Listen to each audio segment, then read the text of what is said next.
Hello, everybody. I'm a practicing therapist and I'm also a doctoral student of psychology. Today, let's talk about signs an avoidant is using you.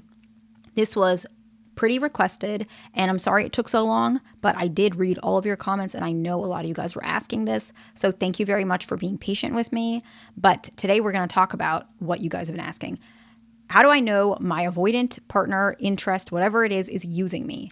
And sometimes some of these might signify they're not even an avoidant. They are just someone using you. But regardless, we're going to touch all those points together in this video. And the very first one is going to be a sign that either they're avoidant and they're using you, so there's no romantic interest, or they're not avoidant. And I'm going to touch on that, okay? Instead of being overly triggered about commitment, they actually brush it off and barely react.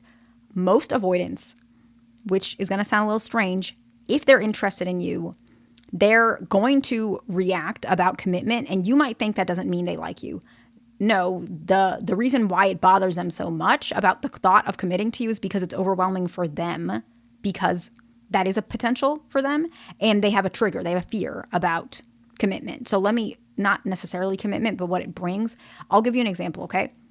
Let's flip it. An anxious, preoccupied person. Obviously, their fear of abandonment is going to be more prominent if somebody they care about is potentially going to abandon them. I'm not saying anybody will, but that's kind of what we're talking about, right? That possibility. You're going to be more triggered about abandonment, about somebody that you care about who you don't want to abandon you.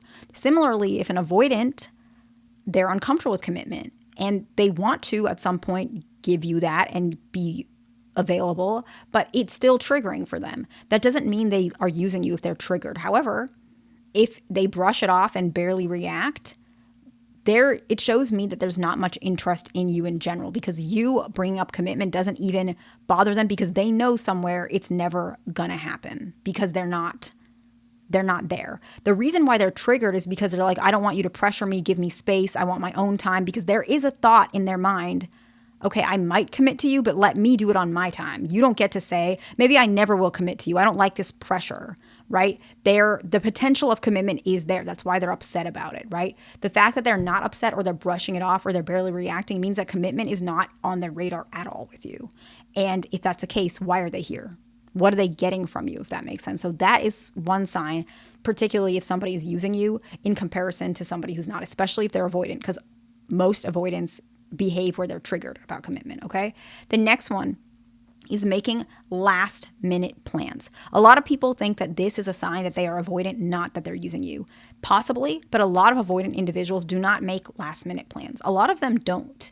They make very rigid, very specific plans. That's more common, but last minute plans are less common, okay? Now, some avoidants do cancel last minute. And I made a video on canceling, and you guys can watch that. That is common, more common than actually making last minute plans. Avoidants actually prefer plans that are the way they want it to be. Very rigid, my way or the highway, especially in their early stages of either a relationship or their healing.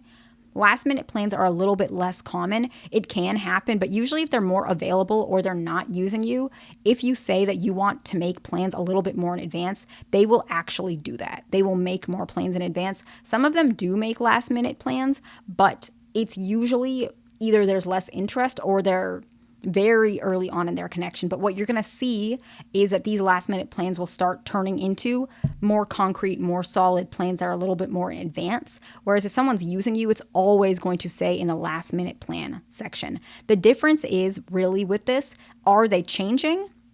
Or are they staying the same? If they're staying the same, they're getting something out of you, and it's not about romantic interest, because when it's romantic interest, no matter what attachment style, there is more connection throughout the relationship. There is a sign of change, okay? The next one is late night texts. A lot of avoidant individuals, if they're texting you, it's probably going to be a little bit more, some of them are more sporadic or random, or some of them are very consistent, but they're very dry. Sorry to say that word, but they're very boring, plain. However, it's not just late night. That's just, I don't see that. If an avoidant has interest in you, it's going to be whenever they want or when they feel, but that's not always going to be at night. A lot of times it's a good morning text, honestly, or just throughout the day. They might show you a picture of something they're doing. It's not going to be only late night texts. That's a very strange sign. That might be a person who's not even avoidant. If it is, and you see that there are other signs that they're interested in you, that might be their specific reason. Like it might be their work schedule. Maybe they get off at a late hour and that's the only way they can text. Those are different, right? If they're not available only at late at night, that's a different scenario. Okay, so everything with a grain of salt. But if you're having that with all of these things, it might be a sign that this person is actually using you. Okay, the next one is asking for favors, but are unavailable when you ask for favors in return, okay? So they're asking you for favors. Let's say they tell you to pick them up from a certain place, whatever it is. Or maybe they ask you to buy something for them. They forgot their wallet, and so you pay for it. But when you ask them to buy something, they are not willing to. It doesn't work that way. Some avoidants actually do this to test you.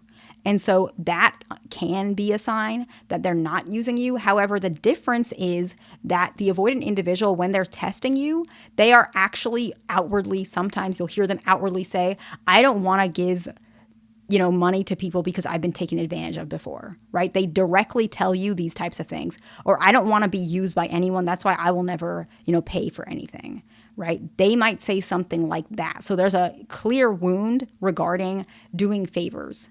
They can actually clearly say that. If they don't say that and they're just doing it because they just pop out of your life, they pop in and out of your life whenever and just ask for favors, that's completely different in comparison to a, more so steady relationship where they're kind of not willing to do certain types of favors and they actually clearly say, I don't want to be taken advantage of, or how do I know you're not using me, right? That is more avoidant, right? Now, if it's just somebody who just, hey, how are you? I know I haven't talked in a while to you, but I was wondering if you could pick me up at the airport. I don't really have anyone else, LOL, right? Like very casual, very nonchalant, no trigger, no rigidness, just casual, right? Which is clearly, to me, somebody is using you regardless of their attachment style. And I hope no one's treating you like that, okay? The next one is unaffected by your emotions. Avoidants are so affected by your emotions if they care about you. I mean, they're so affected, sometimes that's why they shut down. I'm not saying that's an excuse, but it's true. They're very, very affected by your emotions. If they are not affected by your emotions, they are either not avoidant or they do not care about you. And I don't know why they're in your life. They're probably using you because this is one of the signs avoidants care about you. Even if it's unhealthy, they are greatly affected by a person that they care about, their emotions, right? If you say something to them, maybe it wasn't very nice. Maybe you crashed out and called them a not so nice word. They will remember that and it's like imprinted in their brain. They might even defend it like multiple times. Maybe weeks after that, they'll defend it and say, I'm not that type of person. It sticks to them very much. Now, if they are using you, it doesn't matter what you say. It bounces right off them because they're not in it for a emotional and romantic gain. They're for another reason, which I don't know what that is, but you might know better than I do. What is the reason they're using you? But if they are and they're not affected by your emotions, this is a sign that maybe this relationship won't turn into what you're looking for if you're looking for something emotionally connecting, okay? And the last one is only hanging out during late hours. Now, again, as I mentioned with the texting, this may be dependent on their work schedule. If that's the only opportunity they have, that's different, right? However, if they're only hanging out at late hours and they're available with other times, but they just don't give that to you, that might be a sign that they are using you, okay? So let's go ahead and summarize, and then we're going to wrap it up, okay? The very first one is instead of getting overly triggered by commitment, they brush it off and barely react, okay? The second one is they make last-minute plans. The third one is late-night text. The fourth one is asking for favors, but unavailable for favors from you in return. They don't do favors for you. They expect favors out of you, okay? They're unaffected by your emotions. That's number 5. And number 6 is they only hang out during late hours. I hope this video was helpful to somebody. Please like, subscribe. I will see you in the next one.